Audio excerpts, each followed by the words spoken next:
Lionel Messi dan Argentina sekali lagi melakukan comeback. Kali ini yang menjadi mangsa adalah England. Yes, Argentina menang 2-1. Okey, 10 minit terakhir tu sudah cukup untuk memberikan Argentina laluan ke final World Cup sekali lagi. Jom kita sembang sikit pasal game ni sebelum tu korang yang minat konten-konten bola sepak.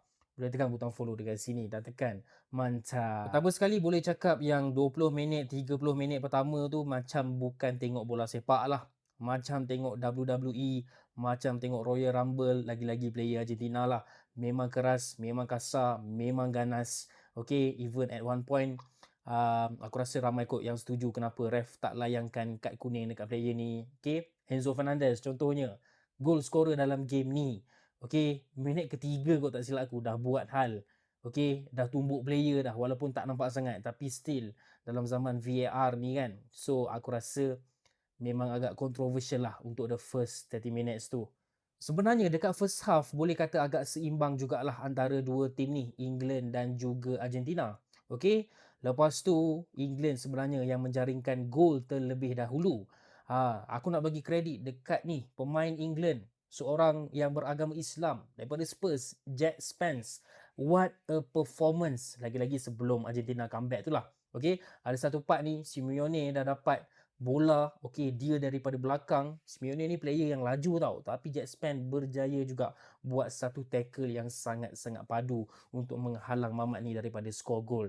Tapi apakan dayanya 20 minit terakhir tu macam agak menghilang. Bukan setakat dia je lah, player-player England yang lain pun sama bila juga. Bila England dah 1-0, diorang start main defensif, start main park the bus. Argentina semakin dapat banyak peluang, Messi seperti semakin banyak dapat peluang.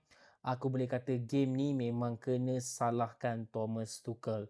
Sepatutnya leading 1-0, biar je main macam first half, okay? Sebab memang dah tahu Argentina ni memang boleh comeback. 10 minit terakhir memang diorang sangat-sangat bahaya. So kenapa nak invite more pressure? Even substitution yang dia buat pun substitution yang invite more pressure lah, lebih banyak defender kan. So aku rasa walaupun aku minat sangat dengan Thomas Tuchel, dia memang kena take the blame for tonight's loss. Thomas Tuchel juga cakap dia ada cara untuk stop Leo Messi. Dia dah jumpa cara dah, dan nampaknya dia tak jumpa pun cara tu. Sebab Leo Messi, ya Allah, powernya Mamat ni padu guys, padu sepadu-padunya. Okay, tak perlu nak letak dekat number 10, tak perlu nak main dekat tengah. Dia main dekat right wing, dia produce perfect cross after perfect cross after perfect cross. Serius guys, walaupun Messi tak score malam ni, tapi kau tengok apa yang dia buat atas padang. Okay, semua bermula daripada dia. Setiap kali Argentina dapat chances semua bahaya, mesti nak berkena bagi dekat Messi dulu.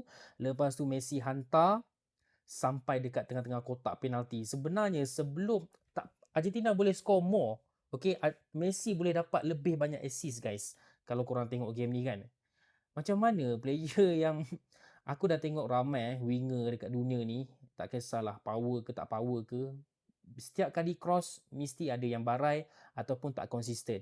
Cross yang pertama jadi masuk dalam kotak, dekat dengan player. Cross yang kedua tak jadi. Tapi Messi guys, kalau korang tengok game tadi, dalam masa 5 minit sahaja dia ada 3 cross. Tiga-tiga tu memang perfect cross. This guy is not from the world, man. He's an alien, bro. Okay, so aku rasa impak Messi sangat-sangat besar dalam game ni. Layaklah dia dapat man of the match juga untuk game kali ini. Gol pertama Argentina disumbangkan oleh Enzo Fernandez. What a shot. Okay, sebenarnya sebelum tu, beberapa minit sebelum tu dia dah dapat peluang untuk jaringkan gol. Buat shooting yang padu juga. Lepas tu dapat peluang lagi. Itu yang aku rasa macam bengang dengan player-player England ni.